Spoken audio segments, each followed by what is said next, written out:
चलो जी, good evening. Last हमारा P and L account खत्म हो चुका है। चलो गुरजोत बस इधर। पी एंड एल अकाउंट हमारा खत्म हो चुका है। अब हम करने वाले हैं बैलेंस शीट। तो बैलेंस शीट के लिए शेड्यूल कौन सा होता है और पार्ट कौन सा होता है, फर्स्ट पेज पे आपको नोटिंग मैंने करवाई हुई है, शेड्यूल 3 पार्ट 1। तो हम बैलेंस शीट का फॉर्मेट कर रहे हैं। पी एंड एल का फॉर्मेट से ही आप ये लगा लो डबल होगा। ठीक है। पी एंड एल अकाउंट में क्या थे, इनकम फिर एक्सपेंसेस थे ना। यहाँ पे पहले लाइबिलिटीज आ जाएंगी फिर एसेट्स आ जाएंगी। सबसे पहले आप लोग लिखो जी। हम्म बैलेंस शीट थोड़ी एरो या कुछ हेडिंग्स बना लेना। Balance sheet of companies. Balance sheet of companies.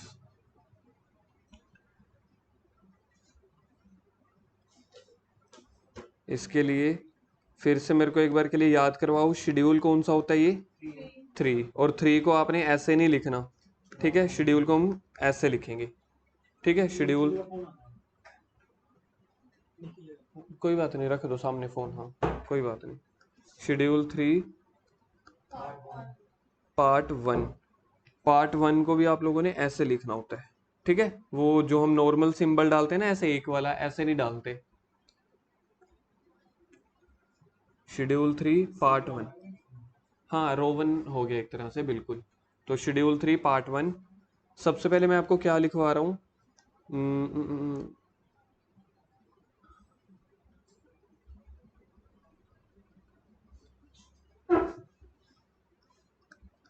Short format balance sheet of sole proprietor या पार्टनरशिप फर्म। फर्म को पार्टनरशिप फर्म भी रीड करते होते हैं। सोल बैलेंस शीट, उसका फॉर्मेट कैसे होता है, ऐसे होता है ना। ठीक है, यहाँ पे क्या होता है, पहले लाइबिलिटीज होती हैं, फिर रुपीज होते हैं, फिर एसेट्स, फिर रुपीज। याद है बैलेंस शीट सोल प्रोप्राइटर का, यानी कि सोल प्रोप्राइटर कब होता था, +1 क्लास में। तो +1 क्लास में हमने ऐसे ही बैलेंस शीट सीखी हुई है ना। और पार्टनरशिप फर्म में वो एडमिशन के चैप्टर में हमें क्वेश्चन में भी दी होती थी बैलेंस शीट, और लास्ट में पार्टनर्स कैपिटल अकाउंट के बाद भी बनाते थे। फिर ये आपका टोटल बराबर हो जाता है। ठीक है, जबकि कंपनी के केस में कैसे बना रहे हैं हम, देखो।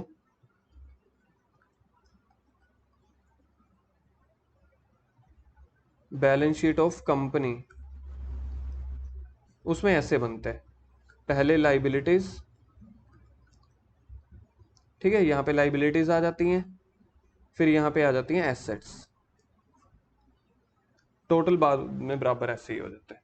एक आपको पहले ये मैंने इसलिए बनवा दिया दो दो लाइनों का, ताकि आपको पहले ही एक कंपैरिजन मिल जाए कि बैलेंस शीट कंपनी की कैसे होती है और बैलेंस शीट बाकियों की कैसे होती थी, सोल प्रोप्राइटर या पार्टनरशिप फर्म की या एनपीओ की भी। अब हम किसकी करने वाले हैं, यहाँ पे जहाँ पे मैंने टिक लगाया है। बहुत बड़ी बैलेंस शीट होती है, एग्जैक्ट याद करनी पड़ती है हमें। Balance sheet of company as on 31 March. Balance sheet के साथ क्या लिखते हैं, एज ऑन नहीं, सॉरी एज एट लिखने। जबकि पी एंड एल अकाउंट के साथ देखना, पिछला पेज टर्न करके, पी एंड एल के साथ हम क्या लिखते हैं, wording for the year ending. Hello, मैं क्लास ले रहा हूँ।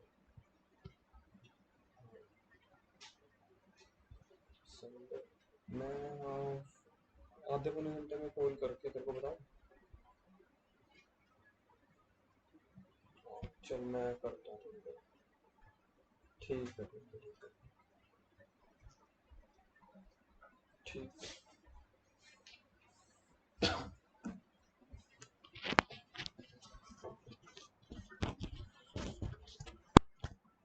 Balance sheet of company as at 31 March, और पी एंड एल के साथ क्या वर्डिंग होती है, फॉर द ईयर एंडिंग। ठीक है, तो ये दोनों को आप मिक्स नहीं कर सकते। +1 में भी यही था, +2 में भी, चाहे सोल प्रोप्राइटर का है चाहे कंपनी का है।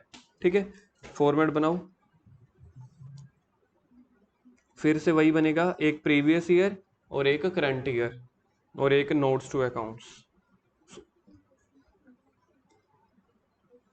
ये हो गया आपके पास पर्टिकुलर। हाँ बैलेंस शीट बना रहे हैं ना, बस वो कॉलम 2 बना लिए। ऊपर देखो मैंने ये शॉर्ट में बना लिया था, ऊपर में ना जो समरी बनवाई थी, यहाँ पे मैंने नोट्स टू अकाउंट्स का नहीं बनाया था। ठीक है, वो तो एक शॉर्ट समरी मैंने आपको समझा दी थी कि वो वर्टिकल फॉर्म बोलते हैं इसको। इस बैलेंस शीट को क्या बोलते हैं? Vertical form. ये भी पेपर में क्वेश्चन आया हुआ है। हाँ बड़ी, कम से कम पूरा 1 पेज पूरा लग जाएगा, कम से कम। तो आप लोग आराम से बेफिक्र होगे, कम से कम पूरे 1 पेज का फॉर्मेट बना डालो पहले ही। एक से ज्यादा तो जा ही सकता है। हाँ हाँ, एक से ज्यादा ज्यादा भी लग सकता है। मैं देखो लिख रहा हूँ, 1 मिनट। एक होता पर्टिकुलर, फिर एक होता नोट नंबर ना, जिसको वर्किंग नोट बोलते हैं। फिर ये करंट ईयर के रुपीज लिखने हैं हमने, करंट ईयर के रुपीज। ये प्रीवियस ईयर के।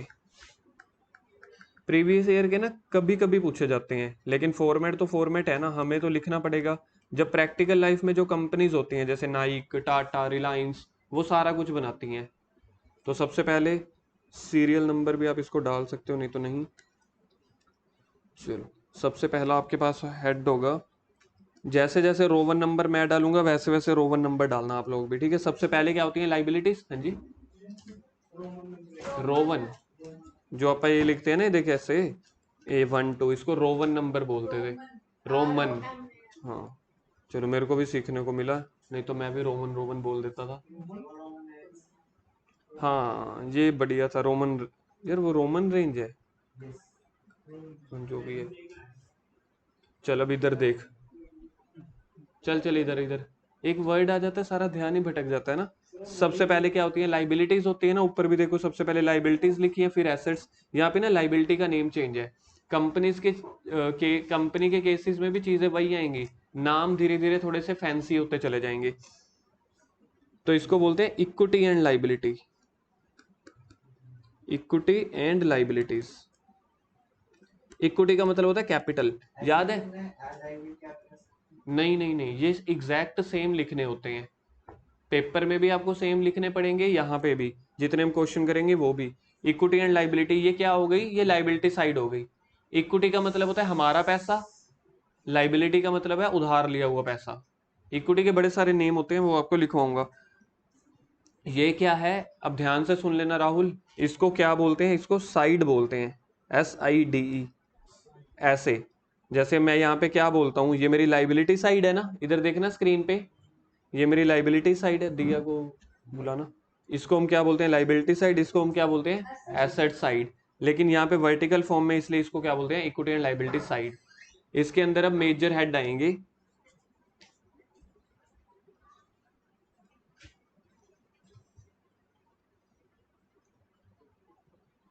मेजर हेड सबसे पहला आता है share holder fund.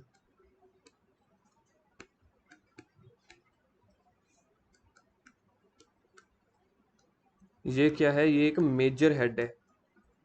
Major head के बाद किसी को याद है P&L अकाउंट में क्या आता था? मेजर हेड के बाद सब हेड। मेजर हेड के बाद सब हेड के बाद आइटम्स। तो ये 3 कैटेगरीज होती हैं, यहाँ पे 4 बन गई। साइड को तो हम याद ही नहीं रखते, इक्विटी एंड लाइबिलिटी साइड बोलते हैं ना। वो कभी पेपर में नहीं पूछा जाता साइड बताओ। आपसे पेपर में मेजर हेड पूछा जाता है, सब हेड पूछा जाता है, आइटम्स पूछा जाता है। बोलना एक बार क्या क्या होते हैं? Major head, sub head, items. बोलो एक बार दोबारा से। Major head, sub head, items. तो ये जो है शेयर होल्डर फंड, ये क्या है? ये एक मेजर हेड है। इसके बाद फिर क्या आएगा जी? इसके बाद आएगा सब हेड।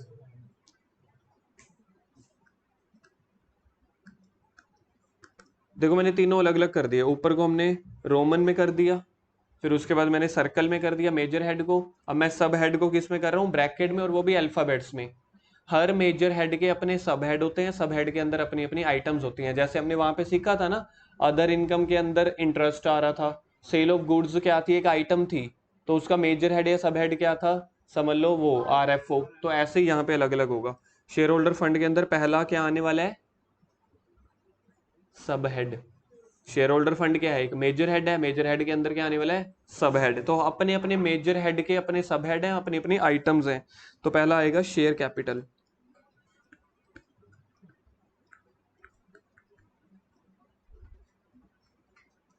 शेयर कैपिटल क्या होगा? एक सब head.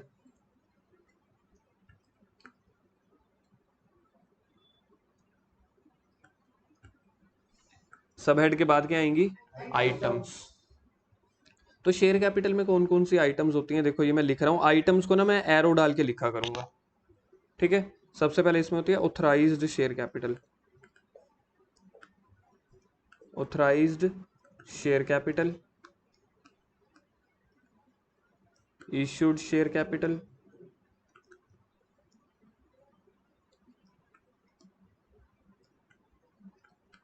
Subscribed share capital. Subscribed के बाद दो एरो होती हैं इसके अंदर, फुल्ली पेड अप,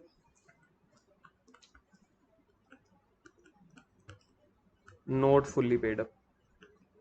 चीज़ें अभी आपको समझ में नहीं आएंगी तो अभी आप नोट डाउन करो, जो जो चीज़ें मेरे बताने की है मैं बताता चला जाऊंगा और बाद में एक्सप्लेन करूंगा। सब्सक्राइब्ड शेयर कैपिटल, उसके अंदर दो सब पार्ट होते हैं, fully paid up, note fully paid up. हाँ, जो शेयर कैपिटल आपका चैप्टर है ना उसमें भी ये चीज़ है। अब मैंने वो वाला चैप्टर क्यों नहीं करवाया, देखो जो एक मतलब कॉन्सेप्चुअल टीचर होगा ना वो हमेशा पहले ये वाला चैप्टर करवाएगा। रीजन क्या है कि जिसकी ABCD इस चैप्टर में है, उसके जो समझ लो आगे वर्ड्स या सेंटेंस है, आगे पूरी एक्सप्लेनेशन है ना, वो शेयर कैपिटल चैप्टर में है। करवाने को वो भी मैं पहले करवा सकता हूँ, वो भी समझ में आ जाएगा, कोई दिक्कत नहीं है। लेकिन कंसेप्चुअल सबसे पहले हमें आइटम सीखने होते हैं, ये होता क्या है, तभी तो मैं आगे चैप्टर करवा पाऊंगा। चलो अब पहला मेजर हेड याद करते हैं। फर्स्ट मेजर हेड क्या है जी? Shareholder fund. पहला मेजर हेड क्या है? उसके अंदर फर्स्ट सब हेड क्या आया? शेयर कैपिटल के अंदर जो एरोज आई हैं ये क्या है? आइटम्स। तो ये आइटम्स होती हैं। तो हमारा फर्स्ट मेजर हेड नहीं खत्म हुआ, उसके अंदर सिर्फ फर्स्ट सब हेड खत्म हुआ, ए पॉइंट। आगे पॉइंट नंबर बी,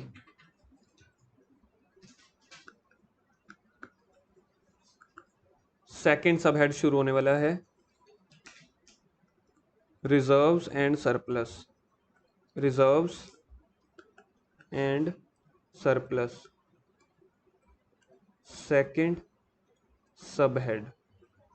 जो ABC होंगे वो सेकंड सब हेड होंगे। बताओ अब इसके बाद क्या आने वाला है? आइटम्स। तो आइटम्स को हम कैसे डाल देते होते हैं? एरो डाल के। रिजर्व एंड सरप्लस का मतलब है हमारे प्रॉफिट्स।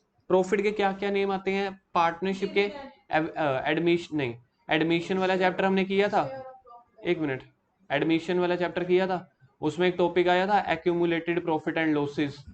वो जो सारे जर्नल रिजर्व वगैरह हम किसको बांट देते थे? ओल्ड पार्टनर्स को ओल्ड रेशो में। ये वो वाले प्रॉफिट्स हैं। तो प्रॉफिट्स के क्या क्या नेम होते हैं कुछ याद करना। एक मैंने बता दिया जर्नल रिजर्व, बिना देखे याद करना। एक हो गया जर्नल रिजर्व, एक हो गया P&L अकाउंट। कौन सा? क्रेडिट या debit? P&L account credit balance. Reserve fund आएगा, नहीं और भी थे, हाँ पांच, एक थे, पांच या छह थे। एक आया था WCR, workman compensation reserve. Investment तो मेरी एसेट है यार। हाँ IFR था वो, ठीक है। तो इधर लिख लो WCR, workman compensation reserve, IFR।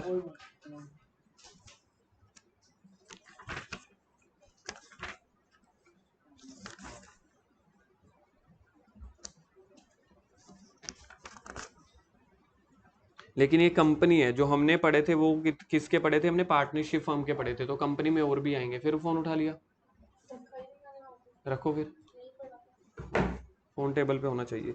उसके बाद और कई तरह के रिजर्व आएंगे। कैपिटल रिजर्व, ये +1 में होता था। कैपिटल रिजर्व का मतलब होता था जो प्रॉफिट कभी कभार होता है। जैसे समझ लो मैंने अपनी एसेट बेची, तो एसेट बेच के प्रॉफिट कभी कभी हुआ ना, तो ऐसे रिजर्व को क्या बोला जाता है? Capital, capital reserve.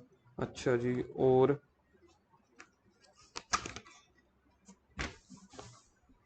Capital redemption reserve.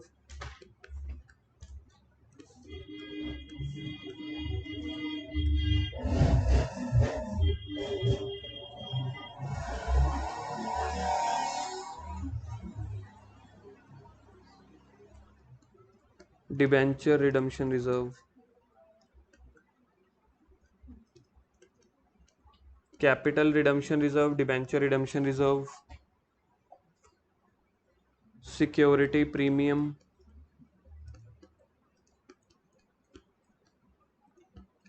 Security premium जो कंपनी अपना अपना शेयर महंगा बेचती है, 10 वाला शेयर वो 90 रुपीज में बेच रही है। मैंने आप लोगों को दिखाई थी वो शेयर वाली वीडियो, जसपाल भट्टी वाली। अच्छा, एक वीडियो है, मैं आपको दिखाऊंगा आज।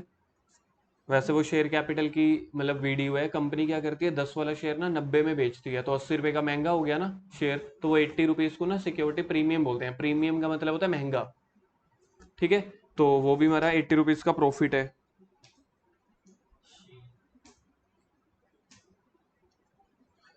देखो कोई भी पीछे वर्ड रिजर्व आएगा, सारे यहाँ पे आएंगे। अब मैं सारे लिखवा नहीं सकता, इसके अलावा ना कम से कम कंपनीज में 15-20 तरह के और रिजर्व होते हैं। देखो मैंने कौन से लिखवा दिए, journal reserve, capital redemption reserve, debenture redemption reserve. ऐसे ही एक होता है रिवैल्यूएशन रिजर्व, इन्वेस्टमेंट रिजर्व। कोई भी रिजर्व आएंगे ना वो यहाँ पे आ जाएंगे, ठीक है। बस एक और डिफरेंट आइटम लिखवा रहा हूँ जहाँ पीछे रिजर्व नहीं होता लेकिन वो भी प्रॉफिट होता है, share options outstanding. Share options outstanding. पता है आपको ये क्या खत्म हुआ है, ये हमारा सेकंड सब हेड खत्म हुआ है। अभी हमारा फर्स्ट मेजर हेड ही चल रहा है, फर्स्ट मेजर हेड के अंदर सेकंड सब हेड, उसकी आइटम्स खत्म हुई हैं। या फिर एनी अदर रिजर्व लिख लेना, ठीक है। बाकी सारे एनी अदर रिजर्व भी यहाँ पे आ जाएंगे। उसके बाद होगा थर्ड सब हेड।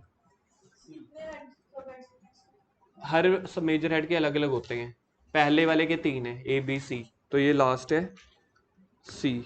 इसका नेम थोड़ा सा अटपटा है,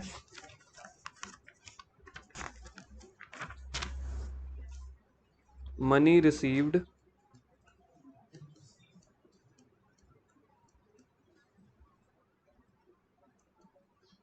अगेंस्ट शेयर वारंट। ये प्रॉफिट नहीं है। देखो हमारी कौन सी साइड चल रही है, इक्विटी एंड लाइबिलिटी साइड चल रही है ना, फर्स्ट वाली। अभी हमारी इक्विटी एंड लाइबिलिटी साइड चल रही है, या तो यहाँ पे हमारे प्रॉफिट या कैपिटल आते हैं या लाइबिलिटीज। तो ये मेरी एक तरह से लाइबिलिटी का पार्ट बन जाता होता है। देखो मैं आपको पहले चलो ये लिख लो, फिर इसके बाद आपको मीनिंग समझाता हूँ मैं आपको। ये मेरे पास क्या था, थर्ड सब हेड था। इसकी कोई आइटम नहीं है, ये अपने आप में आइटम भी है और अपने आप में सब हेड भी है।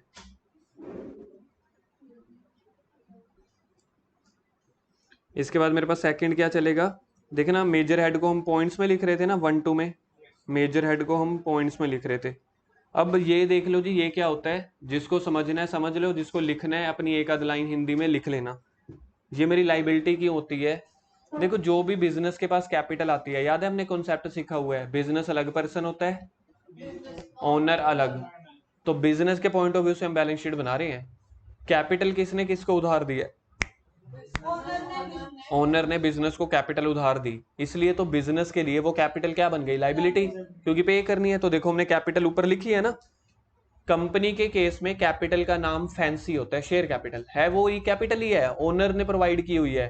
किसके बदले में, यहाँ पे शेयर बेच बेच के कैपिटल लेते हैं, इसलिए इसका नाम पड़ जाता है शेयर कैपिटल। तो कैपिटल में और शेयर कैपिटल में कोई फर्क नहीं है सिवाय एक नाम का। वहां पे हम क्या बोलते थे, सिर्फ कैपिटल, यहाँ पे बोल देते हैं शेयर कैपिटल। या वहां पे हम कई बार बोल देते थे पार्टनरशिप फर्म में पार्टनर्स कैपिटल। तो पार्टनर कैपिटल क्या होता था, जो पार्टनर ने कैपिटल दी है। तो शेयर कैपिटल बिजनेस के लिए लाइबिलिटी क्यों है, शेयर कैपिटल बिजनेस के लिए लाइबिलिटी क्यों है, क्योंकि उसने अपने ओनर्स को वापस करने हैं। ऐसे ही जो प्रॉफिट होता है, रिजर्व एंड सरप्लस आया ना हमारे पास सेकंड सब हेड। रिजर्व का मतलब क्या होता है, प्रॉफिट्स। प्रॉफिट बिजनेस के लिए लाइबिलिटी क्यों है, प्रॉफिट तो ऐसे लगता है एसेट है।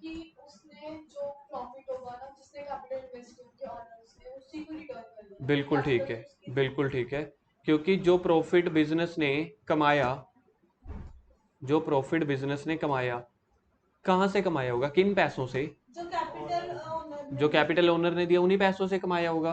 तो बिजनेस कभी भी प्रॉफिट अपने पास नहीं रखता, किसको वापस करने, ओनर को। इसलिए ये वाला कैपिटल तो वापस करनी ही करनी है कभी ना कभी। जो प्रॉफिट कमाएंगे वो भी हमने ओनर को वापस कर देना है। इसलिए जो प्रॉफिट है बिजनेस की एसेट बनी के लाइबिलिटी, लाइबिलिटी बनी, इसलिए तो लाइबिलिटी साइड में आ रहा है। क्यों, क्योंकि ओनर को वापस करने। पहला इंपैक्ट समझ में आ गया कि कैपिटल, वैसे देखो हम क्या सोचते हैं, कैपिटल और प्रॉफिट तो यार अच्छी चीज है ना। अगर हम नॉर्मली किसी से पूछ ले वो पता क्या बोलेगा, ये तो एसेट हुई। एसेट नहीं हुई, हम कॉमर्स वाले हैं, नॉर्मल बंदों के लिए वो एसेट है, लेकिन हम कॉमर्स वालों के लिए टेक्निकली वो क्या है, लाइबिलिटी। रीजन क्या है, क्योंकि ये जो कैपिटल और दूसरी चीज बस ठीक है, पार्टिसिपेट करो। कौन सी दो चीजें, कैपिटल और प्रॉफिट बिजनेस के पास है, लेकिन वापस किसको कर देने हैं, ओनर को। इसलिए बिजनेस के लिए क्या बनी, हम जो बैलेंस शीट बना रहे हैं बिजनेस की बना रहे हैं कि ओनर की, ओनर का। ओनर तो जिए मरे, ठीक है, चाहे उसको बुखार हो कोविड हो, हमने नहीं कोई देखना, हमने देखनी होती है बिजनेस की बैलेंस शीट। ठीक, ओनर मर गया बिजनेस नहीं ठप होता। अब रिलायंस के यार 50 लाख ओनर है, मतलब उसके शेयर 50 लाख लोगों ने खरीदे हुए, उसमें से एक गरीब मैं भी था, मैंने सिर्फ 2 शेयर खरीदे थे, 200 रुपए के, 400 रुपए के। मैं भी कंपनी का मालिक हूं ना, लेकिन 400 रुपए की हैसियत के जितना मालिक हूं, 2 शेयर्स का मालिक हूं। अब कल को मेरे को कुछ हो जाता है, रिलायंस कंपनी बंद हो जाएगी। Separate legal entity, separate legal entity होती है, सेपरेट लीगल एंटिटी होती है, या परपेचुअल सक्सेशन होता है, +1 में आता था आपको बिजनेस में, परपेचुअल सक्सेशन। ठीक है, ओनर्स में कम और go, the company must go on. ठीक है, show must go on, owner कुछ भी हो। फिर जो उसके नॉमिनी होते हैं ना, आपने कभी नॉमिनी वर्ड सुने, कल को किसी को कुछ हो जाए, इंश्योरेंस का पैसा उसको मिल जाएगा, वो रिस्पॉन्सिबल हो जाएगा, उसको पैसे मिल जाएंगे, उसको नॉमिनी बोलते हैं। तो कंपनी के जो ये ओनर्स होते हैं ना, तो इनके भी नॉमिनी होते हैं। कल को ओनर को कुछ हो जाए, कल को ओनर को कुछ हो जाए तो उसके नॉमिनी उसकी जगह ले लेता है। कंपनी बिजनेस नहीं कभी बंद होते, रीजन क्या है, ये गोइंग कंसर्न के अकॉर्डिंग परपेचुअल सक्सेशन होते हैं, कि हमारा ओनर से लेना देना नहीं है, हमारा बिजनेस से लेना देना है। ओनर नए आएंगे पुराने जाएंगे। अब कोई बंदा है, मुकेश अंबानी है, मेरे को एक बात बताओ, वो अगर अपने सारे शेयर्स बेच दे रिलायंस के, उसके पास ना ऑलमोस्ट 70 से 80% शेयर्स हैं, बाकी जितने लाखों शेयर्स हैं ना उनके पास सिर्फ 20% है। खाली मुकेश अंबानी के पास 80% शेयर्स हैं। वो अपने सारे शेयर बेच दे, समझ लो टाटा को, इन्फोसिस कंपनी को, या मुझे, क्या रिलायंस कंपनी बंद हो जाएगी? नहीं, मालिक चेंज हो गया ना, दुकान चलती रहती है। तीसरा आपके पास क्या है, सब head money received against share warrant. इसका ये मतलब होता है, कई बार ना कंपनी क्या करती है, एक डॉक्यूमेंट के बदले में ना पैसा ले लेती है। अब जैसे गुरजोत है, गुरजोत के पास पैसा फंड एक्स्ट्रा पड़ा है 5 लाख रुपए, मुझे 5 लाख चाहिए था, गुरजोत ने मुझे 5 लाख दे दिए, मैंने ना उसको एक ना सर्टिफिकेट बना के दे दिया। राहुल इधर, मैंने क्या किया राहुल, समझ आया मैं क्या केस बोल रहा था? तो सर्टिफिकेट में ना मैं ऊपर लिख देता हूँ शेयर वारंट, मतलब कि मैंने गुरजोत से आज के दिन इतने इतने पैसे लिए, 2 साल के बाद या तो गुरजोत 2 लाख रुपए के शेयर ले लेगा मेरे, सॉरी 5 लाख रुपए के शेयर ले लेगा, फिर मैं ये सर्टिफिकेट कैंसिल करके इसको शेयर दे दूंगा, या फिर इसको 5 लाख रुपए वापस कर दूंगा। तो किसी वारंट के बदले, किसी गारंटी के बदले, किसी सर्टिफिकेट के बदले जो मैंने पैसा लिया हुआ है सामने वाले पर्सन से, उसको बोलते हैं मनी रिसीव्ड। पढ़ के देखो, money received against share warrant. Warrant का मतलब लिख लो, डॉक्यूमेंट या सर्टिफिकेट। गुरजोत ये ले पानी।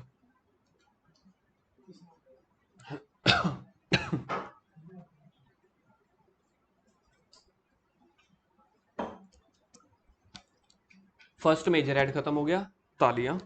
First major head, first major head के अंदर कितने सब हेड थे, 3 sub head, share capital, reserve and surplus, money received against share warrant. बोलो एक बार मेरे साथ, फर्स्ट मेजर हेड का नेम, फर्स्ट मेजर हेड का name shareholder fund, first major head का नेम शेयर होल्डर फंड। उसके अंदर कितने sub head, 3, share capital, reserve and surplus, money received against share warrant.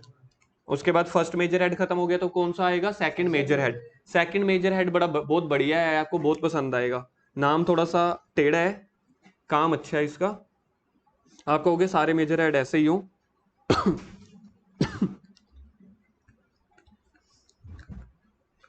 Share application money, share application money, pending allotment.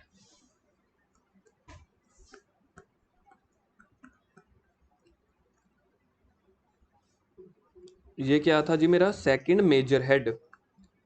आप चाहे allotment के बाद लिख लेना, मैं इसके बाद आप ये लगा के चलो, एक पेज पूरा चाहिए और मतलब 1 to 2 पेजेस का होता है ये। अगर मैं आइटम साथ साथ लिखवाने लग गया तो ये 3-4 पेजेस की हो सकती है बैलेंस शीट। ये सारी हमें याद रखनी है। जी हाँ, कल तक याद हो जाएगी, घबराना नहीं है। हाँ जी, हाँ हाँ, लाइन वाइज बिल्कुल एग्जैक्ट, कल तक याद हो जाएगी। वो मेरी ड्यूटी है, मेरे को कैसे याद करवाना होता है मुझे पता है, ज़्यादा मुश्किल नहीं है। Share application money pending allotment, बस। सेकंड मेजर हेड का मेजर हेड भी यही है, सब हेड भी यही है, आइटम भी यही है। थर्ड मेजर हेड है ना, मैंने पहले बोला था बच्चे यही कहते हैं, थर्ड मेजर हेड। सर पहले इसका मतलब बता दो, मतलब क्या होता है, तो आप लोग एक लाइन में लिख लेना जिसको लिखना हो, ठीक है। Share application money pending allotment, तो सीधा सीधा रट्टा थोड़ी मरवाऊंगा, पहले समझाऊंगा फिर याद करवाऊंगा। अब सुनो ध्यान से मेरी बात। कंपनी ना स्टार्टिंग में शेयर्स बेचना चाहती है पब्लिक को। राहुल अब ध्यान से सुनना, यही वाला सेम प्रोसेस मैं आपको शेयर कैपिटल चैप्टर में दोबारा नहीं करवाऊंगा, सुनूंगा तब। एक कंपनी है, नई खुली है, हाँ, वो कंपनी शेयर्स बेचना चाहती है। क्या करना चाहती है? शेयर बेचना चाहती है। शेयर बेचने के ना बड़े सारे तरीके होते हैं आजकल। अपना डीमैट अकाउंट खुलवाओ या अपने बैंक के पास चले जाओ, बैंक वाले ना विचोले होते हैं, मीडियोकर्स, ब्रोकर्स। सबसे बड़े मीडियोकर्स ना किसी भी कंपनी और पब्लिक के बीच में बैंक होते हैं। मेरा अकाउंट है एचडीएफसी बैंक में, एचडीएफसी बैंक ने बोला रिलायंस कंपनी ने ना शेयर निकाले, उनके खरीद लो। मैंने कहा ठीक है। शेयर खरीदने के लिए ना मेरे को सबसे पहले कंपनी का एप्लीकेशन फॉर्म भरना पड़ता है। कंपनी ने शेयर सेल किए, किसके थ्रू? किसके थ्रू सेल कर रही है? बैंक। बैंक के बाद क्या आएंगे? बड़े सारे कस्टमर्स, ठीक है जी। तो यहां से एक कस्टमर, मैं उठ के बैंक के पास गया, बैंक ने बोला, मैंने रिलायंस के शेयर खरीद रहे हैं। कहते ठीक है, एक एप्लीकेशन फॉर्म है, ऐसा एप्लीकेशन फॉर्म भर दो। क्या बोलते हैं इसको? Application form. Normally admission form है, इसमें क्या लिखा होगा? कितने नंबर ऑफ शेयर्स आपने खरीदने हैं, आज डेट क्या है, कौन सी कंपनी है, ये बैंक कौन सा है, बस ये बेसिक डिटेल लिखी होती है। और कंपनी का शेयर 10 रुपए का है, लेकिन कंपनी जो शेयर बेचना चाहती है 25 रुपए का बेचना चाहती है। कितना महंगा हो गया? 10 वाला शेयर अगर 25 में बेचे, महंगाई कितनी हो गई? 15। तो 10 रुपए को बोलते हैं शेयर कैपिटल, क्योंकि शेयर तो 10 रुपए का है ना, तो कैपिटल हम कितनी दे रहे हैं? 10 रुपए। 15 रुपए को बोलते हैं सिक्योरिटी प्रीमियम, जो भी अभी मैंने आपको ऊपर रिजर्व एंड सरप्लस में लिखा था ना, सिक्योरिटी प्रीमियम। तो ऐसा सारा कुछ लिख दिया जाता है। डन। अब कंपनी ना अपने शेयर के पैसे 25 रुपए को ना 4 किश्तों में मंगवा सकती है मैक्सिमम, गवर्नमेंट ने अलाउ किया है। पहले इंस्टॉलमेंट का नाम होता है एप्लीकेशन, दूसरी का नाम होता है अलॉटमेंट, तीसरी का फर्स्ट कॉल, चौथी का second call. First and last बोल लो, फर्स्ट एंड सेकंड बोल लो, फाइनल कॉल बोल लो, सेकंड कॉल बोल लो, सब अलाउड है। टोटल 4 किश्तें। कौन कौन सी? पहली एप्लीकेशन, एप्लीकेशन के पैसे समझ लो 25 रुपए में से कंपनी ने रखे 10 रुपए, अलॉटमेंट के रखे 5 रुपए, फर्स्ट कॉल का 1 रुपया, फाइनल कॉल का बाकी जो बच गया। ऐसे कंपनी की मर्जी होती है। चीज समझ में आ गई? एप्लीकेशन के समझ लो कंपनी ने 25 में से कितने पैसे रखे? 10 रुपए, अलॉटमेंट के रखे 5 रुपए, फर्स्ट कॉल का 1 रुपया, फाइनल कॉल का कितना बन जाएगा? 9 रुपए, बिल्कुल ठीक है। तो ऐसे 4 किश्तें, लेकिन आजकल कंपनी ना पहली किश्त में ही सारे मंगवा लेते हैं, वो भी अलाउड होता है। मैक्सिमम 4 किश्तें अलाउड है, बाकी जितनी मर्जी। जो शेयर होल्डर है, हाँ, उसकी मर्जी है, नहीं नहीं नहीं, कंपनी की मर्जी है। पैसे तो कंपनी, तो शेयर ना खरीदे, क्योंकि कंपनी वाले किसी को खींच नहीं रहे कि आ भाई मेरा शेयर खरीद, गुंडा राज नहीं चल रहा, ठीक है। ये एप्लीकेशन फॉर्म के ऊपर ना सारी डिस्क्रिप्शन, एप्लीकेशन फॉर्म के ऊपर सब कुछ लिखा होता है कि कंपनी का शेयर 25 रुपए का है। देखो शेयर होल्डर ज्यादा खुश होता है कि अगर उससे इंस्टॉलमेंट में पैसे लो, कहेगा चले यार कंपनी का मालिक बन रहा हूँ, पैसे भी थोड़े थोड़े करके जा रहे हैं। कुछ लोग वो होते हैं 100 में से 20 लोगों कहते हैं एक ही बार सारे ले लो। मर्जी किसकी चलती है? कंपनी की।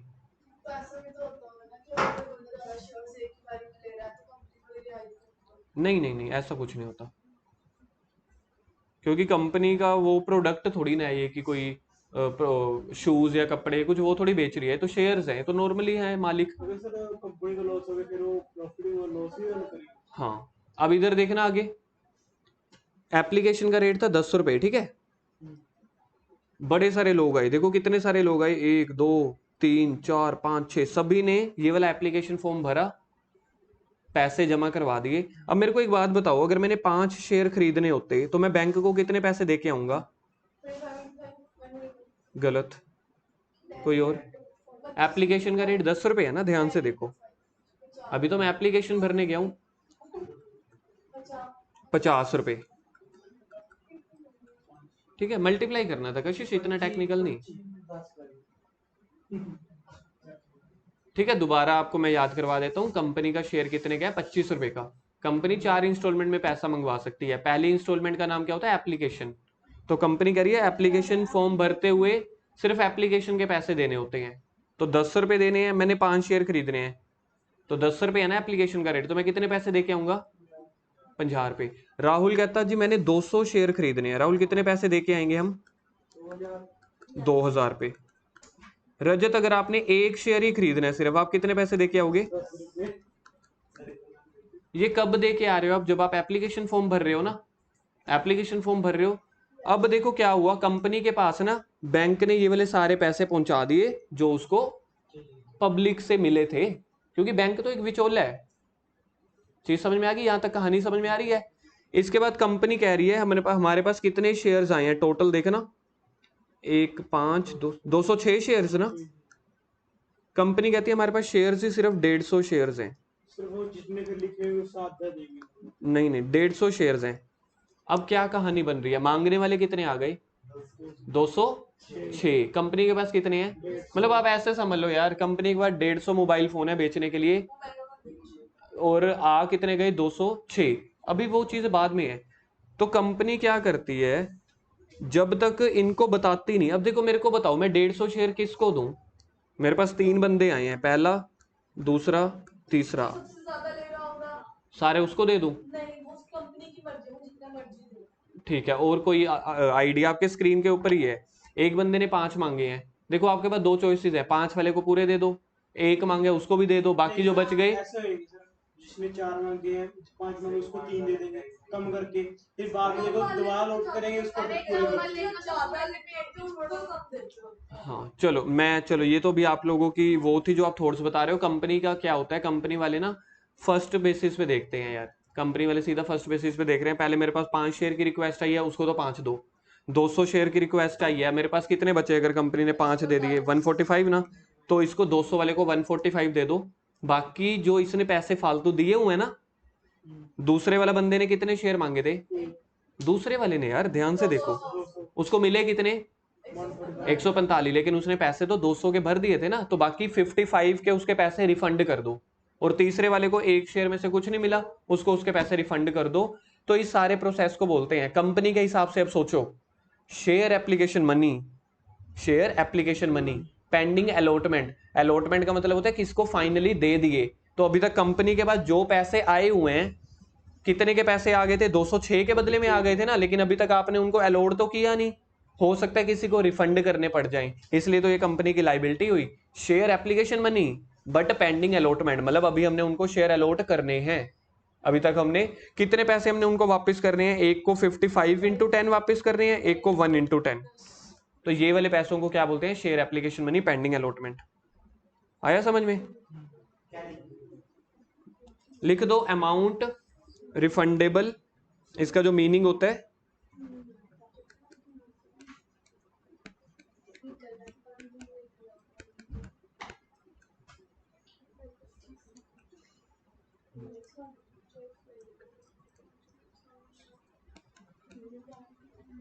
लिखो जी, टू न्यू शेयर होल्डर। बस ये मैंने बड़े आसान शब्दों में लिखवा दिया इसका meaning, amount refundable to new share holders.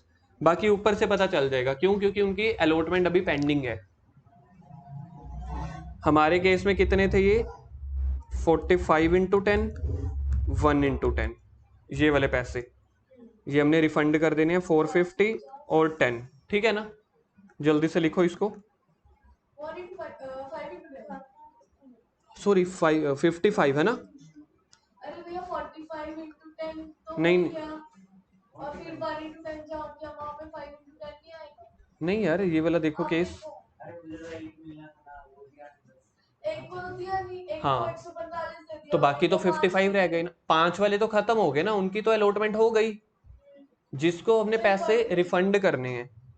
वैसे कई कई टीचर्स यहाँ पे क्या लिखवाते हैं, पूरे के पूरे 206 इंटू 10 भी लिखवाते हैं, ये सोच के कि हो सकता है एक बंदे को भी ना मिले। लेकिन प्रैक्टिकली क्या ऐसा पॉसिबल है? शेयर बेच रहे हो तो कुछ तो होंगे ना। हाँ लिखो इसको, दिया आपने? लिखा नहीं शायद।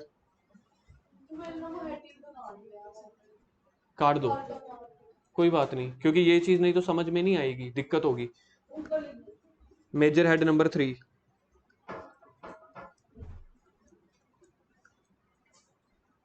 Non current liabilities.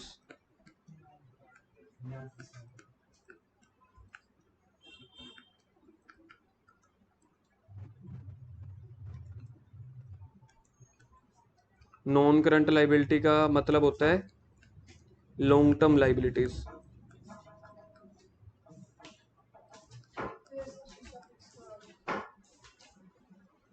भैया कहेंगे अब वहाँ तो जाओ, मार्केट से। वहां पहले बड़े शीशे फिक्स हो रहे हैं मेरे, डेली का इतना कुंडा लग रहा होता है कि आज तो मेरा दिल ही टूट गया, इतने पैसे लग रहे हैं, मैं क्या यार गलती पंगा ले लिया। चलो जाना कब तुम? बस मंडे से। मंडे से? कैबिन का जो वो बजट मेरे को बोल के गया ना, मैंने कहा मेरे को नहीं बनवाना अभी। क्यों रूम जो कह रहे हो? एल्यूमिनियम वाले में भी इतना खर्चा आ रहा 60,000 है। ज्यादा बुरा आ रहा है आपको। हैं। जो रूम कह रहे हो वो भी बनवा रहे हो? सर दिया डीलर है उसकी करावड़ी। सिर्फ देखो ये दीवार है, ठीक है, जहाँ पे हमने वो नहीं रखा फिल्टर आगे आगे, तो उसके आगे यहाँ तक जहाँ पे आगे कर्टन लगाए है, सिर्फ ये वाला लगवाना है कैबिन। इसके लग रहे हैं जी 57,000। मैं कहा जाओ ये यार। ज्यादा बता के क्या हुआ? आपको एल्यूमिनियम वाले में इतना खर्चा नहीं आता होता। चलो मेरे को, मैं किस वर्ष पूछ रही हूँ? हाँ उस मैं आपको बता दूंगा, उसकी ना जो जगह है वो है 280 फीट, ठीक है, 280 फुट उससे पूछ लेना। फिर आप वो क्या करवा रहे हो? चेक ये करो तो खर्चा वो हो भी गया। हमारे जो अपने कहा था हमारे लिए लाइब्रेरी। स्लाइडिंग अभी नहीं, लाइब्रेरी नहीं बताओ। अभी नहीं। चलो जी, रोज लेवल भी आएगा। चलो जी, थर्ड मेजर हेड के अंदर फर्स्ट सब head long term, long term borrowings. मेरे को बताओ मेजर हेड कौन सा है इसमें से और सब हेड कौन सा है। नॉन करंट, लाइबिलिटी और सबमिट लॉन्ग टर्म। हाँ, तो ये आपको ना नॉन करंट लाइबिलिटी याद रखना है। ब्रैकेट में जो मैंने लिखवाया है वो आपको अपने समझने के लिए लिखवाया है। Long term non current liability का मतलब होता है वो पैसे जो मैं 1 साल के बाद देने हैं। रजत थोड़ा सा डोर खोल दो यार, बस आज एक से ही खिलाया। ठीक है, नीड भी नहीं है, पहले ही मैं बीमार था। Non current liability, non current liability क्या होती है? लॉन्ग टर्म लाइबिलिटी, जो मतलब हमने पैसे उधार ले लिए लेकिन अब पे भी करने हैं। इसका सब हेड क्या बना? Long term borrowing. तो फर्स्ट सब हेड बन गया लॉन्ग टर्म बोरोइंग। आइटम लिखवा रहा हूं, लोन फ्रॉम बैंक। अगर आपने बैंक से लोन लिया 1 साल से ज्यादा टाइम के लिए, तो पैसे तो वापस करोगे ना, तो ये आपकी क्या बन गई? नॉन करंट, यानी कि लॉन्ग टर्म बोरोइंग्स।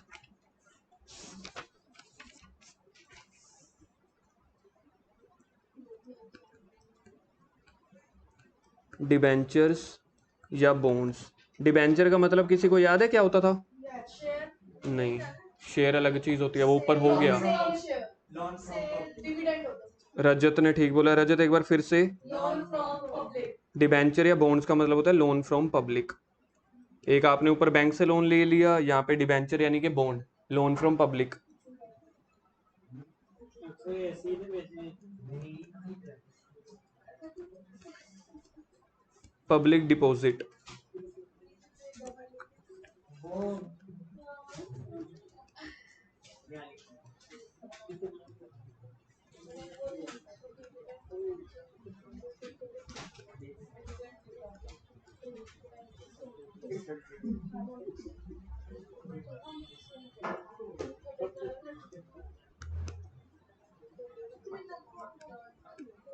चलो भाई चलो जल्दी करो, आज सिर्फ लाइबिलिटीज ही हो पाएंगी, कितने रहते हैं? और सिर्फ लाइबिलिटीज हो पाएंगी। ये छुट्टी कर रहे हो? हैं? क्यों? छुट्टी कर रहे हो? लाइबिलिटी करवा के छुट्टी? कितने हैं भैया? 4 मेजर हेड हैं, थर्ड हमारा चल रहा है, थर्ड खत्म होने वाला है, फोर्थ रह सबके जाएगा। दो ही हैं? थर्ड के 4 हैं। सब हेड्स। हाँ। चलो जल्दी लिखो। तो मैंने रोका है। तो लिखो सब फटाफट में बैठ के। ये सब पीछे चल रहा है।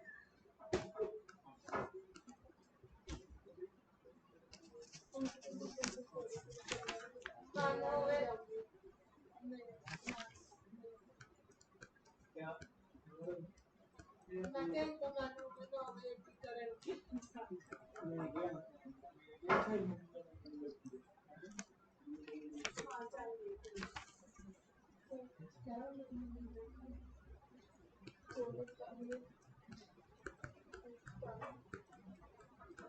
हाँ हम देख पाए दिखता है तो मैं दिखती नहीं यहाँ पे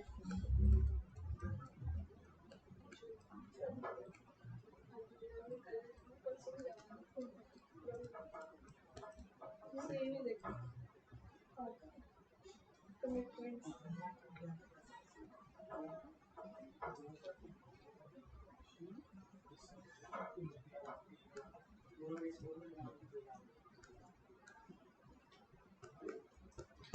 गुरजोत एक बार मेरे को बताइए, जो ABCD चल रहे हैं ये मेजर हेड चल रहे हैं कि सब हेड चल रहे हैं कि आइटम्स चल रही हैं? ये जो ABCD है ये सब है, वो है आइटम्स है। ABCD अभी तो कह रहा है सब हेड है कभी। फिर वो एरो वाली आइटम्स है हाँ। और BC वाली सब हेड है और जो वो रोमन नंबर है वो मेजर है हाँ यही है जो 1 2 3 4 है वो है मेजर हेड। है वो रोमन नंबर मेजर है तो ये मेजर हेड है तो ये रोमन कहाँ हुआ? रोमन ऊपर था सिर्फ, पहले ओपन रोमन है फिर वो साइड है। साइड है मेन हेडिंग होगी अच्छा हाँ ये जो नंबर 1 सर्कल में है जो, हाँ सब हेड है। थर्ड में क्या चल रहा है? थर्ड मेजर हेड का नाम याद करो जल्दी से। 3 मेजर हेड हमारे हो गए। पहला मेजर हेड का नाम क्या था? पहले मेजर हेड का नाम यार, शेयर होल्डर फंड। सेकंड का पढ़ो पढ़ो पढ़ो जल्दी। गलत। Second major head share application money pending allotment. Third major head फिर से थर्ड मेजर हेड होता है नॉन करंट लाइबिलिटी। वो तो मैंने अपनी समझ के लिए लिखवाया साफ साफ तो चल रहा है, हाँ साफ साफ तो चल रहा है। देखो इतना तो प्रेजेंटेशन अच्छी चल रही है। 3 मेजर हेड। पहला मेजर हेड, पहला मेजर हेड छुट्टी नहीं होएगी, पहले सुन लेना कहीं सोचो। Share holder fund. Second share, पढ़ ले, शेयर एप्लीकेशन मनी पेंडिंग। जो वो बोल रही है वही शब्द तुम रिपीट करी जा रहे हो। अलॉटमेंट अलॉटमेंट पेंडिंग पेंडिंग, वो पढ़ तो लो एक बार। Share application money pending allotment. Third major head non current liability. Gurjot इधर ध्यान दे देना, उन्होंने चुप कराने तो बजाय तू अपना पढ़। डिस्टर्ब भी कर रहे हैं, याद भी नहीं कर रहे हैं। नॉन करंट लाइबिलिटी के अंदर देखो कौन कौन से सब हेड हो गए हैं अब। लाइबिलिटीज, हाँ। फोर्थ लिखो लॉन्ग टर्म प्रोविजंस। बताओ लॉन्ग टर्म प्रोविजन क्या हुआ? मेजर हेड हुआ, सब हेड हुआ, आइटम हुई। कौन से मेजर हेड का? तीसरे मेजर हेड का। कौन सा सब हेड हुआ? Fourth, long term provisions.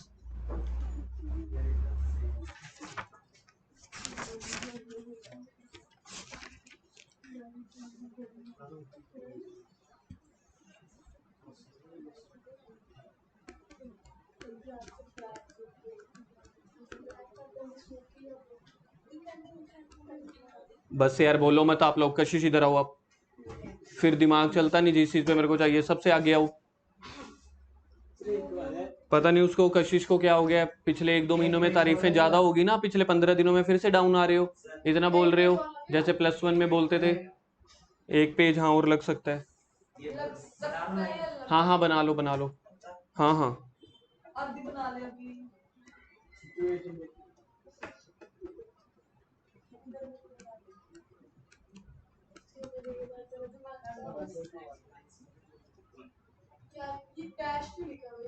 ये वो डैश है।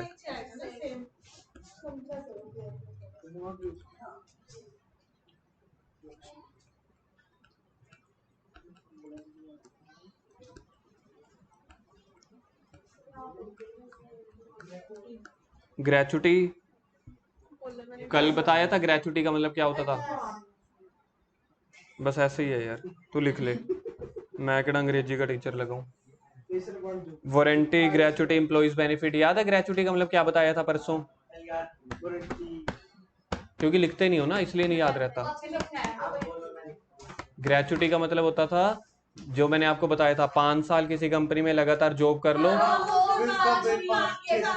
तो जब जब भी रिटायर हो गए, अगर आप कंपनी में रिटायर 12 साल बाद हो रहे हो तो 12 महीने की सैलरी मिलेगी, 6 साल बाद रिटायर हो रहे हो तो 6 महीने की, 15, अगर 40 साल बाद रिटायर हो रहे हो तो 40 महीने की। ग्रेचुटी मतलब रिटायरमेंट के बाद, रिटायरमेंट के टाइम पे मिलने वाली सैलरी, मतलब कौन सी वाली, जो 5 साल लगातार जॉब करके, उसको बोलते हैं ग्रेचुटी या फिर एम्प्लॉय बेनिफिट। कंपनी के लिए लाइबिलिटी हुई ना, कंपनी को तो पे करना पड़ेगा यार, कंपनी तो चाहेगी इससे अच्छा तो मेरा एम्प्लॉय रहे ही ना, लेकिन कंपनी हमेशा खुशी खुशी देती है। रीजन क्या है? क्योंकि वो जितना एम्प्लॉय पुराना हो जाएगा, कंपनी का काम भी तो इतनी जल्दी टिप्स पे करेगा, 1 महीने की जगह वो कंपनी को 5-5 महीने के पैसे कमा के देता है, तो अल्टीमेटली फायदा होता है। चलो जी, थर्ड मेजर हेड खत्म हो गया। फोर्थ क्या शुरू हो रहा है अब हमारा? Major head. Fourth major head का नेम है current liabilities.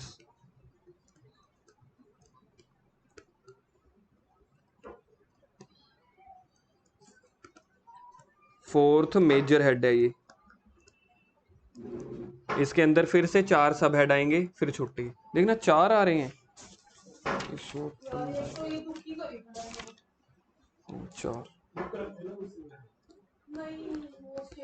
Third major head का नाम पढ़ना अपनी बुक में से, थर्ड मेजर हेड का नेम पढ़ो अपनी बुक में से, नहीं कॉपी में से। नॉन करंट लाइबिलिटी, इसका नाम देखो क्या है? नॉन करंट का मतलब होता है जो पैसे मेरे को 1 साल के बाद पे करने हैं, 1 साल से पहले पहले पे करने हैं, लाइक 8 महीने, 9 महीने, 2 दिन, 5 दिन। इसके अंदर फर्स्ट सब हेड नॉन करंट लाइबिलिटी का फर्स्ट सब हेड पढ़ो अपनी बुक में, कॉपी में से। लॉन्ग टर्म बोरोइंग, तो यहाँ पे क्या हो जाएगा? लॉन्ग की जगह शॉर्ट। लॉन्ग टर्म मतलब जो पैसे 1 साल के बाद देने हैं। नॉन करंट का मतलब 1 साल के बाद देगा, और करंट का मतलब 1 साल से पहले पहले। और इसके बाद आ गया ऊपर क्या था? Short term borrowing.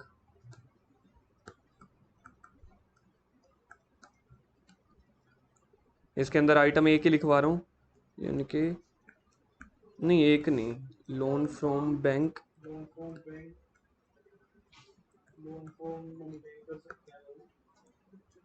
Maximum 1 year.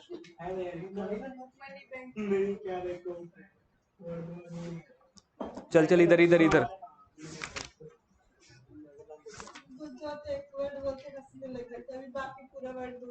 हाँ, अपने आप सोच लो और क्लास डिस्टर्ब कर दो, और खुद का इसका फिर ध्यान भटक जाता है। मेरे को हंसने पे नहीं दिक्कत आती, इसकी कंसंट्रेशन ही भंग हो जाती है। फिर पूछो, मतलब उसके बाद होता है कि दुनिया ही बदल गई एकदम से, जज्बात। दुनिया बदल गई।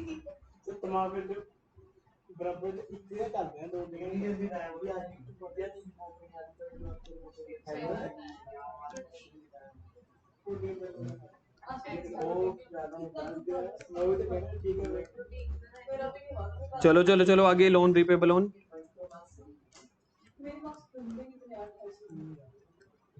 लोन रीपेबल ऑन डिमांड, इसका मतलब सोचो ये शॉर्ट टर्म क्यों बना? मैंने किसी से लोन लिया, आगे पढ़ो, लोन रीपेबल ऑन डिमांड। वो अगर 2 दिन के बाद कह दे तो 2 दिन 1 साल से पहले होते हैं कि 1 साल के बाद होते हैं? तो इसका मतलब करंट बन गई, मतलब कि शॉर्ट टर्म बन गया। तो जब भी ये वर्ड आएगा रीपेबल ऑन डिमांड, ठीक है, तो करंट आएगा। रीजन क्या है? वो 1 हफ्ते के बाद भी मांग सकते हैं। अब यहाँ पे एक चीज लिखवाने वाला हूँ, बड़ी कंफ्यूजिंग चीज लिखवाने वाला हूँ। ऊपर वाले लॉन्ग टर्म बोरोइंग का और शॉर्ट टर्म बोरोइंग का मतलब मेरे को निकाल के दिखाना। अब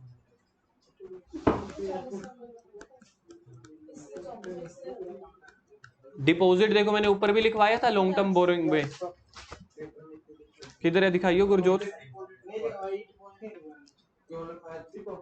मैं कह तो रहा हूँ इसका नहीं, गुरजोत थोड़ा सा सोच सोच के बोला कर, ऐसे मत बोला कर। रजत,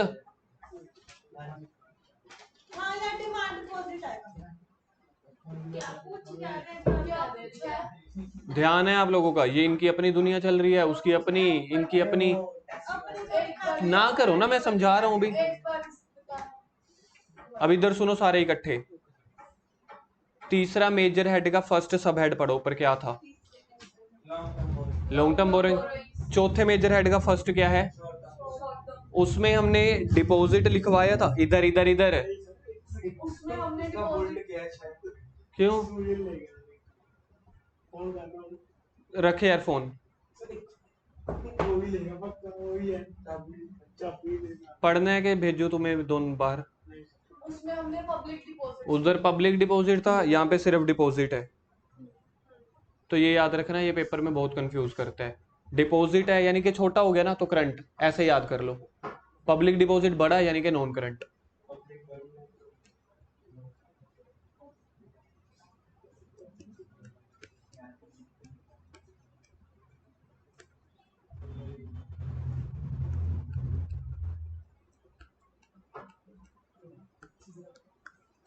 ओवरड्राफ्ट, कैश क्रेडिट, ये भी शॉर्ट टर्म लोन्स होते हैं। ओवरड्राफ्ट या कैश क्रेडिट, ये वाले लोन ना हर दिन हम लेते हैं, हर दिन पे कर देते हैं बैंक वालों को, एक हफ्ते बाद, 2 दिन बाद, महीने का, इसलिए ये हो गया। पहला सब हेड खत्म हो गया, इसके कितने सब हेड्स हैं? 4।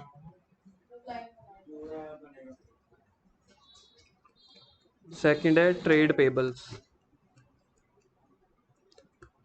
जल्दी जल्दी करो, 2 मिनट और लगने हैं बस। ट्रेड पेबल में 2 ही चीज़ें आती हैं, क्रेडिटर्स और बिल्स पेबल। ट्रेड मतलब वैसे ही बिजनेस के लिए वर्ड यूज किया गया। पेबल मतलब होता है उधार, मतलब पैसे देने हैं। ट्रेड मतलब बिजनेस के तौर पे, जैसे अपन ने किसी से गुड्स उधार पे खरीद ली, ये वो चीज है। यहाँ पे ट्रेड का टेक्निकल मीनिंग नहीं है, पेबल का है। पेबल मतलब पैसा देना। किसी को पैसे दे। हाँ, तो 2 चीजों को बंदों को पैसे देने हैं सामान के। ट्रेड मतलब बिजनेस, तो बिजनेस के लिए हमने सामान उधार पे ले लिया। ओनली 2 आइटम्स, ये हमेशा याद रखना, यहाँ पे सिर्फ 2 आइटम्स आ रही हैं। अभी तक मैंने ऊपर से लेके नीचे तक कहीं पे भी नहीं लिखवाया कि फिक्स 2 या 4 चीजें ही आ रही हैं, सिर्फ अभी पहली चीज है। सेकंड क्या खत्म हुआ है? सेकंड सब हेड। थर्ड सब हेड, ऊपर नॉन करंट के साथ मैच करो। ऊपर नॉन करंट का थर्ड क्या था? Other long term liability. यहाँ पे क्या होगा? Other current liability. मैं बता देता हूँ, अदर शॉर्ट टर्म वर्ड है, अदर करंट लाइबिलिटी वर्ड लिखा हुआ बस। देखा जाए थर्ड और फोर्थ मेजर हेड ना बिल्कुल सेम चलेगा, वहां पे बस डेफर टैक्स लाइबिलिटी थी, यहाँ पे शॉर्ट टर्म वो था, ट्रेड पेबल था। नहीं नहीं, आइटम्स नहीं, मेजर हेड या सब हेड के name. Other current liability, very very very very very important. Book का मैं बता रहा हूं, इसका पेज नंबर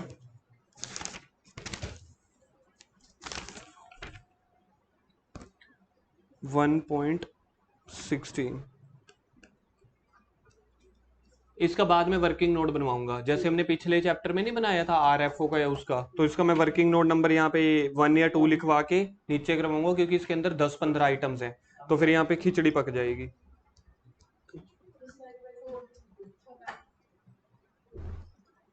लास्ट, ऊपर वाले के साथ कोरिलेट करके मेरे को बताओ, फोर्थ में क्या बनेगा? Short term provision. पीछे क्या था? लॉन्ग टर्म प्रोविजन, यहाँ पे short term provision.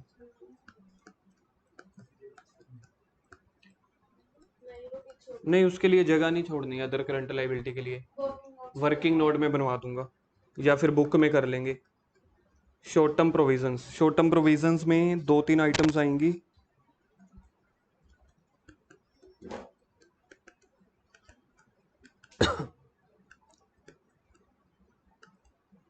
Provision for doubtful debts लगानी पड़ेगी यार। प्रोविजन फॉर टैक्स, हाँ जी,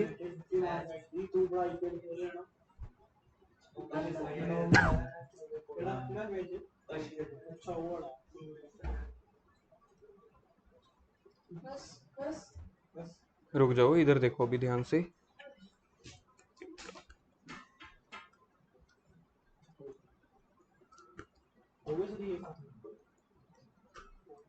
लाइबिलिटीज खत्म हुई है टोटल, ठीक है, यहाँ पे लाइन लगा देंगे। हाँ, एसेट्स, यहाँ पे एसेट्स मैं कल करवाऊंगा, अभी हम याद करेंगे इस फॉर्मेट को। सिर्फ मेजर हेड और सब हेड करेंगे आज याद, आइटम्स नहीं करेंगे। 5 मिनट लगेंगे। सबसे पहले मैं बोलता हूँ, फिर आप देखना आप लोगों को याद होती है कि नहीं। बन गया ये आप लोगों का? चलो जी अब इधर ध्यान दो। सबसे पहला होता है इक्विटी एंड लाइबिलिटी वाली साइड, फिर आती है एसेट साइड। कितनी साइड होती है बैलेंस शीट की? दो साइड्स होती हैं, एक होती है इक्विटी एंड लाइबिलिटी साइड, दूसरी कौन सी होती है? Asset side. एक पहली कौन सी होती है? Equity and liability. दूसरी कौन सी होती है? पहली, दूसरी। इक्विटी एंड लाइबिलिटी के अंदर चार मेजर हेड होते हैं। कितने मेजर हेड?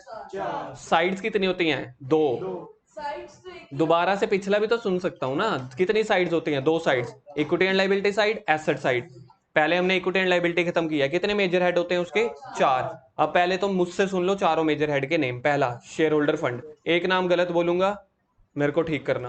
पहला major head shareholder fund, दूसरा major head money received against share warrant, तीसरा major head non current liabilities, चौथा मेजर हेड करंट लाइबिलिटीज। एक गलत बोला है। क्यों नहीं आएगा? ये अभी तो की है, ये भी करंट लाइबिलिटी का मेजर हेड नहीं है। दूसरा गलत है। दूसरा मैंने क्या बोला? मैंने बोला money received against share warrant. आएगा क्या? Share application money pending allotment. Share application money pending allotment. कितने मेजर हेड हुए? दो मेजर है, चार मेजर हेड्स हैं। चार मेजर हेड। पहला major head shareholder fund, second major head share application money pending allotment, share application money pending allotment. Third major head non current liability, चौथा current liability. अपनी copies खोल के रखो यार। दोबारा से चार मेजर हेड। पहला, दूसरा share application money pending allotment, तीसरा, चौथा। पहले मेजर हेड के अंदर तीन सब हेड हैं, दूसरे मेजर हेड के अंदर कोई सब हेड नहीं है, तीसरे मेजर हेड के अंदर चार, चौथे में भी चार। पहले के तीन, दूसरे का जीरो, तीसरे का चार, चौथे का चार। पहले के तीन, दूसरे के जीरो, तीसरे के चार, चौथे के चार। पहले के, दूसरे के, चौथे के, तीसरे के, पहले के, दूसरे के, चौथे के, पहले के, दूसरे के, चौथे के। पहले मेजर हेड के तीन सब हेड के नेम बोल रहा हूं। पहला मेजर हेड का नाम भूल गया यार मैं। पहला major head shareholder fund, उसके अंदर कितने सब हेड? तीन। पहला है शेयर कैपिटल, दूसरा रिजर्व एंड सरप्लस, तीसरा money received against share warrant. करो याद कॉपी में से। Share capital, reserve and surplus, reserve and surplus, money received against share warrant. ये क्या खत्म हुआ? फर्स्ट मेजर हेड के तीन सब हेड खत्म हो गए। सेकंड मेजर हेड के कितने सब हेड? सेकंड के पूछ रहा हूं। सब हेड जीरो, आइटम जीरो। नाम क्या था? Share application money pending allotment. Third major head का नेम नॉन करंट लाइबिलिटी में कितने सब हेड? चार। पहला long term borrowings, defer tax liability. बोलो एक बार। Defer tax liability, DTL, DTL defer tax, defer tax. पहला क्या था? Long term borrowings. दूसरा क्या है? Defer tax. तीसरा अदर, जो आपकी हेडिंग थी ना नॉन करंट लाइबिलिटीज, ये वही बन गया अदर नॉन करंट लाइबिलिटीज, या फिर अदर लॉन्ग टर्म बोरोइंग्स है। देखना क्या था? Other long term liabilities. चौथा long term provision. Third major head का नेम, थर्ड मेजर हेड का नेम नॉन करंट लाइबिलिटी। उसके अंदर कितने सब हेड? चार। पहला लॉन्ग टर्म बोरोइंग, दूसरा, तीसरा अदर लॉन्ग टर्म लाइबिलिटी, चौथा लॉन्ग टर्म प्रोविजन। चौथा मेजर हेड का name current liability. Current liability के अंदर कितने सब हेड? चार। पहला current short term borrowing, trade payables, दूसरा, तीसरा और शॉर्ट टर्म प्रोविजन। एक बार फिर से देखो, मैं बोल रहा हूं, मेरे को गलतियां अब कॉपी पे लिख लेना रफली क्या क्या मैं गलतियां करने वाला हूं, वो आप लोगों ने मुझे अब गलतियां संभालनी है। गुरजोत तेरे से उम्मीद करूंगा एक आध गलती तो पकड़ लियो। टोटल 3-4 गलतियां बोलूंगा। टोटल दो साइड्स होते हैं, इक्विटी लाइबिलिटी और बैलेंस शीट। तो इक्विटी लाइबिलिटी और एसेट साइड। इक्विटी लाइबिलिटी में टोटल हेड होते हैं, मेजर हेड होते हैं चार। पहले के अंदर चार सब हेड, दूसरे के अंदर जीरो, तीसरे के अंदर चार, चौथे के अंदर चार। पूरा होने दो, लिख लेना जिसको गलतियां लिखनी है, मेरे को पूरा करने दो। पहले मेजर हेड के अंदर होते हैं जी, ठीक है, जो सब हेड होते हैं। सबसे पहला सब हेड होता है share capital, reserve and surplus, share application money pending allotment. फिर उसके बाद होता है second major head share application money pending allotment. Third major head non current liability, long term borrowings, defer tax liabilities, trade payables, और चौथा हो गया long term provisions. चौथा मेजर हेड करंट लाइबिलिटीज, उसके अंदर पहला शॉर्ट टर्म बोरिंग, दूसरा आता है आपके पास डेफर्ड टैक्स लाइबिलिटी, तीसरा शॉर्ट टर्म प्रोविजन, चौथा शॉर्ट टर्म, तीसरा शॉर्ट अदर करंट लाइबिलिटीज, और चौथा आएगा शॉर्ट टर्म प्रोविजन। अब गलतियां ढूंढो कितनी की है मैंने। पहले का प्लस बोला, गलत बोला। और पहले में 3 किसी ने लिखे हैं, थर्ड सब हेड गलत बोला है। क्या थर्ड सब हेड होना चाहिए था? आपने बोला 4 होते हैं, ठीक है। ठीक उसके है। बाद आपने बोला कि सेकंड में आपने गलती बोली कि सेकंड मेजर हेड बता लेना, बट वो सब हेड था। ठीक है, तो फर्स्ट मेजर हेड का थर्ड सब हेड क्या होता है? फर्स्ट मेजर हेड का थर्ड सब हेड। नॉन करंट सब हेड। फर्स्ट मेजर हेड का थर्ड सब हेड। गुरजो ढूंढ भाई, दिमाग चला ले थोड़ा सा अपना। हाँ, money received against share warrant. ठीक है, और गलती? और आपने तीसरे में जो ट्रेड पेबल बोला था, आना क्या था? डेफर टैक्स आना था। हाँ, थर्ड मेजर हेड दोबारा बोल रहा हूँ, अब गलती फाइंड करना। थर्ड मेजर हेड के अंदर होते हैं 4 सब हेड। पहला लॉन्ग टर्म बोरोइंग, दूसरा ट्रेड पेबल, तीसरा long term other long term borrowing, चौथा शॉर्ट लॉन्ग टर्म प्रोविजन। हाँ तो बस वही डेफर्ड आएगा। सेकंड वाला क्या नहीं होता? ट्रेड पेबल नहीं होता, डेफर्ड टैक्स लाइबिलिटी होता है। करंट लाइबिलिटी की गलती ढूंढना। करंट लाइबिलिटी का मतलब होता है जो पैसे मेरे को 12 महीने के बाद देने हैं। गलत, 1 साल के बाद थोड़ा, एक 1 साल साल पहले पहले देने हैं, वो क्या हो गई? Current liability. उसके अंदर पहला major head short term borrowing, major head sub head. Sorry sub head, short term borrowing. Second हो गया डेफर्ड टैक्स लाइबिलिटी, ये ट्रेड पेपर, ट्रेड पेबल। अच्छा, मतलब डेफर्ड टैक्स लाइबिलिटी पिछले वाले का सेकंड है, और इसका सेकंड हो गया ट्रेड पेबल।